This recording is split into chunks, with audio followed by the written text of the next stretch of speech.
Hello viewers, my name is Omoyele Shore and I'm welcoming you again today to SaharaTV live broadcast out of New York City. Africa is something that is very, very important to us here. You know, the development of democracy on the continent, peace, progress, prosperity, and also, most importantly, you know, foreign affairs on the continent of Africa. And as we usually do, we bring our brother here who is very, very well grounded on African issues. Milton Allimadi, who is the editor of Black Star News in New York, and who you must have seen several times on this show to talk about peace in Congo, the final arrival of drones on the continent of Africa, and also we'll talk a little bit about the elections in Kenya. Yes. Milton is originally from Uganda, where Africa has one of its longest-serving dictators. And 27 years. Recently, he became a rapper too. That's what happened when they stay too long in power. They become all kinds of things. So let's start with the drones. Yeah. You've heard, everybody's been announced to all of us that there's now a drone base, not only in Africa, but in West Africa, right. Niger. Right. And we sent out questions today to people that, do they really feel safe now that drones have finally arrived? You know, I mean, we used to only be worried about commercial jets.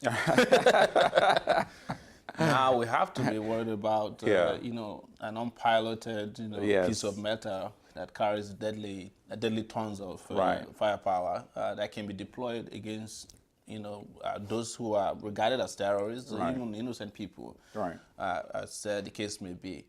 I mean, what does this mean for Africa, the continent of Africa, that finally, at least openly, we now have a drone base in Niger? Well, first of all, the reason why we have the drone base in Niger, and I believe the United States, according to an article in the New York Times, is also negotiating with Burkina Faso for the same arrangement. Supposedly, these are not drones that are equipped with lethal devices. They're supposedly only for surveillance, but obviously that's something that you and I are not in a position to verify. That's right. And the official reason why it's being introduced is that the United States want to assist the French in their action in Mali. And recently, the newspapers were praising the French military for what they report as pushing the jihadists out of Timbuktu and back into the Sahara, right? But we should not forget, before we celebrate the French, the French are actually fighting against the people that they equipped and empowered in Libya. These are the same people who armed themselves after the French were the primary agents in destroying the Muammar Gaddafi regime in Libya after that 24/7 bombing for months. And these weapons became available. And in fact, if people go back and read Wall Street Journal articles from the beginning of the conflict in Libya, the Wall Street Journal had articles interviewing these people who were openly saying, yes, we're jihadists. Some had been released from Guantanamo Bay. Yes. And there was relations between the U.S. and Libya was good. And Gaddafi agreed to imprison them in Libya. Wow. And in fact, as part of the rendition process. Yeah. And then he wanted to he actually released them because he thought it would make things more stable in Libya. These are the people that the French ended up arming. And after Gaddafi was overthrown and killed, they are the very ones who moved into Mali. So France is actually fighting against their former friends. Okay, now with respect to the drones, there are issues of concern. Because here in the United States, for example, you see now Congress is being more assertive, wanting to get more information from the White House. What are the conditions under which these drones are used in parts of Afghanistan? Does the U.S. president need prior authority to decide who gets to be killed? Who is going to be asking these questions with respect to Africa? So it shows to me that the African continent, generally speaking, we're at a place which is actually a concern that Kwame Nkrumah had back in the 50s. He said, if we are not unified, we are not going to be able to control our sovereignty. So today, you don't need permission of any African country to station drones in Africa. And you have major countries such as Nigeria not even voicing a concern about this. Major countries such as South Africa not being able to voice a concern. So who owns Africa? That's the question we need to ask. Well, I mean, the question has answered itself. It's apparent that the colonial masters never left, and these neo-colonial policies and Africa has always been the training ground or testing ground for all kinds of foreign policy initiatives that cannot be tried or that doesn't work elsewhere. Right. But let me ask, and this is a little bit of interest to me here and some of our viewers. Africa seems to have resisted for a while the idea of bringing AFRICOM to Africa, for example. Right. What happened when there was resistance? Where was it coming from? Was it Gaddafi? Gaddafi, as well as Jacob Zuma, actually, of the South African president, and prior to him, Thabo Mbeki. Thabo Mbeki is many people are not aware is a very Pan-African, very nationalist. And that's something if Thabo Mbeki was still on the scene, I think we would be hearing a lot more opposition. But you saw what happened with Jacob Zuma. When the NATO campaign started, he went to Libya twice, and he actually convinced Gaddafi that you need to sign on to a peace agreement to end this war and have open elections and see who wins. If the opposition wins, so be it, because otherwise they're going to destroy your regime. And he actually agreed. But who was it who was not in favor of this agreement? It was actually France, primarily, who was telling the so-called rebels, don't sign on to this deal. We have your back. In a matter of weeks or maybe months, there'll be no need for a peace deal because you will be in charge. And I say this to say these were the two, it was not by coincidence that these were the two individuals who were most resistant to bringing AFRICOM onto the continent. And so now it's being sort of snuck into the continent. You remember the whole thing with COIN 2012? Yes, yes. I said all along that this was not an NGO just out to help. It was a major, kids. yeah. This was a sophisticated operation to advocate for the introduction of a U.S. military base in Africa, in Africa through Uganda, through the puppet president that we have in Uganda, Museveni, who is doing the function that Mobutu used to do in Zaire. So that campaign was not too effective after people started exposing that scam, that invisible children, in fact, had a tight relationship with the Ugandan regime. So now this whole thing with Mali is another way to sneak and you could tell Africa on the continent. From what happened in Mali, the moment the rebels took over Timbuktu, they made a big deal about protecting books that, and treasures of the past and things like that. And it wasn't about Africans. It was about old relics of treasures that are there in Timbuktu. But it resonated with the rest of the world, of course, and there are people to get that consent and say, "Oh, how can they destroy?" The oldest library in the world. You understand? But nobody cares about the biggest continent in the world, or the most important peoples of the world. But but let's go to the Congo and also Uganda, and let's talk about the recent peace agreement between the M23 in the area. Because when we had you here last time, we had this discussion about the fact that it's just not M23 that is creating the problem in the Congo. It's the Ugandan government, it's the Zimbabwean government, it's the Rwandans, who are all fighting for resources.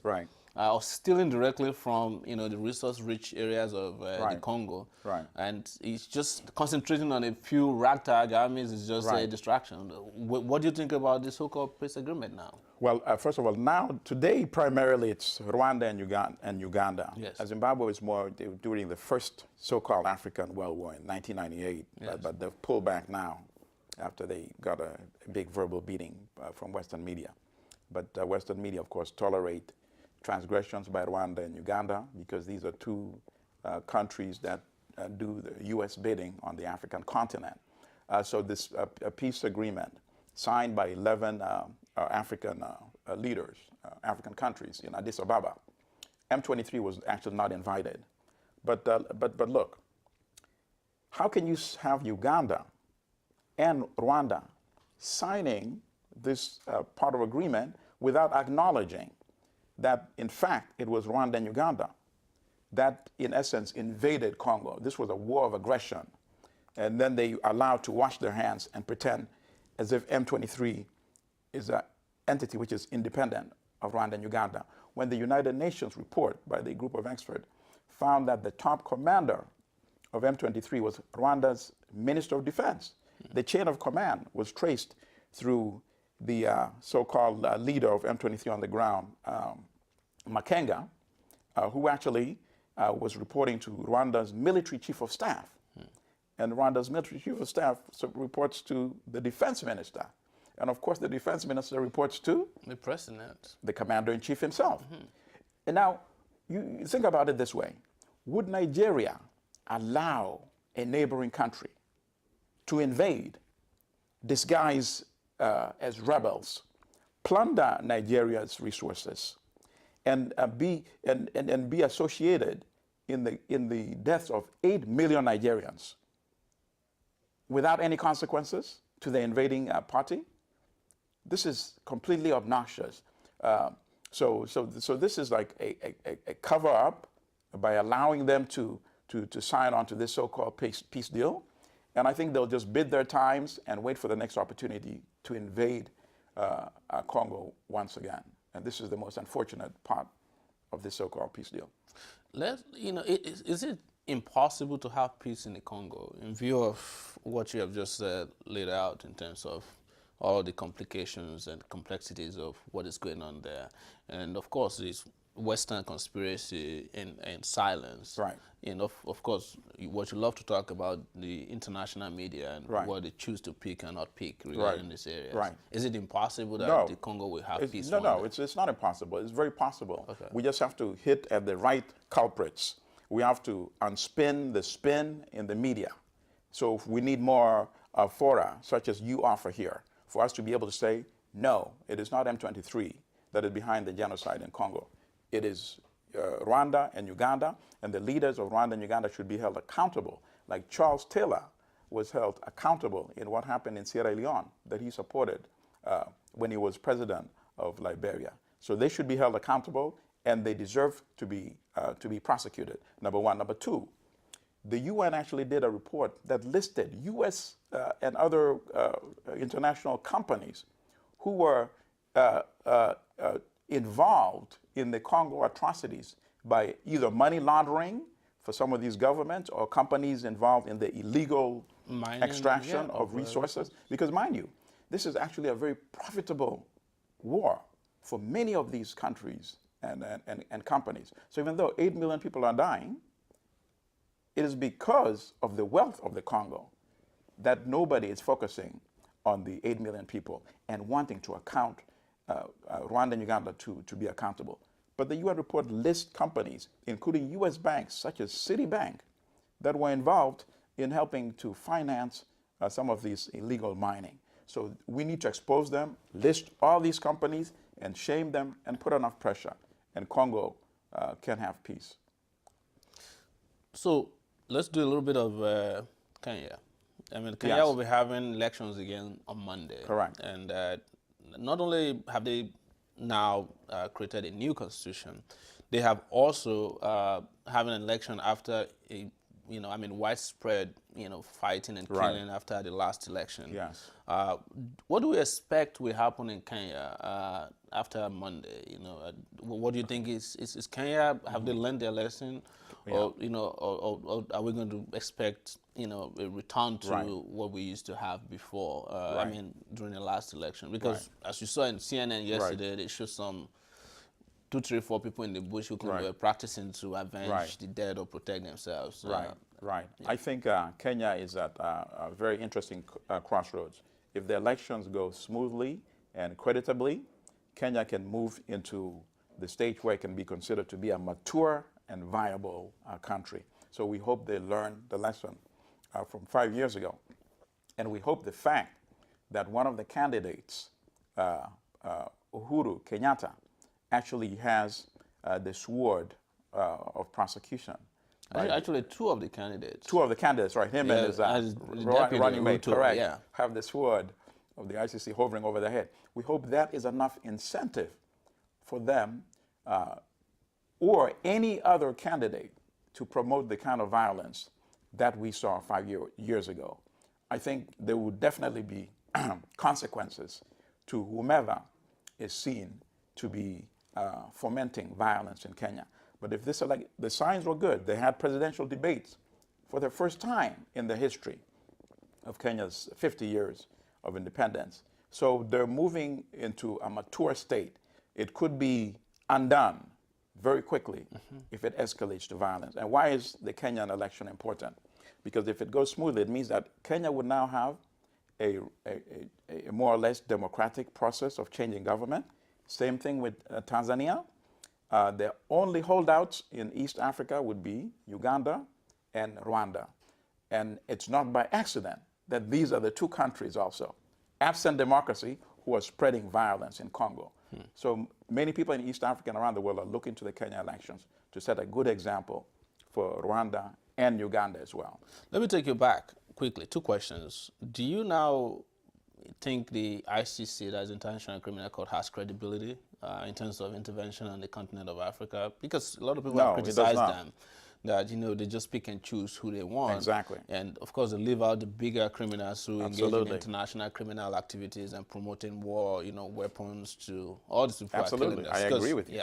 Yeah. The second aspect of it is that Mali had the same situation where they had one of the longest, you know, period of democratic rule. Absolutely. Seen as a mature state, and suddenly the militants or the Islamists, as they call them, came from Libya, whatever, and then they destabilized it overnight. Right. Kenya also has that sort of Damocles from, you know, the remnants of the rebels in Somalia, that could undo, in terms of peace and security, the Kenyan society, even if they have, you know, free and fair elections and the elections go smoothly. Do you think that could happen? I think it's possible. I think based on the reporting that I've been watching and reading, Kenyans are very determined to move to the next stage. I would see Kenyans mobilizing and rallying to try to defend the newfound democracy. I think it's going to be very difficult for it to be undone. I'm glad that you brought up Mali. We shouldn't forget that in Mali, things started really quickly unraveling after the military seized power from the civilian government. Things got much worse after that. Instead of fighting the so-called jihadists, they just abandoned the front lines and came and kicked out the elected government. And then they ended up crying to France to come and do the fighting for them, in fact. Many people are saying it's very curious that the coup happened, and then very soon France came in. People are wondering whether the coup was planned only from within Mali, or maybe encouraged from outside as well. We have just 1 minute left, and I just wanted to quickly talk about Africa holistically now. You know, we're talking about Kenya. We're talking about, you know, from the point of democracy and peace and development, that they're going in the right direction. We've seen Ghana undergo free and fair elections recently. Nigeria is struggling with Islamists, you know, and of course we're already talking about elections in 2015. And as we say in Nigeria, the politics overheated now. What is the outlook in your own view? Because this is today's 2nd of March of of Africa for 2013. Where should we open our eyes and look and be worried about, and things to be happy about, or things to be optimistic about? I think we should be very optimistic at the end of the day, because I think we have a new media space now. We are not under the total tyranny of media manipulation by BBC and by CNN or VOA. We have outlets such as yours and many others. We can guide the African people in the right direction and tell them who are the friends of Africa, who are the enemies of Africa, and where we should direct our energies. So at the long run, I think Africa will become, more countries will engage in mature politics.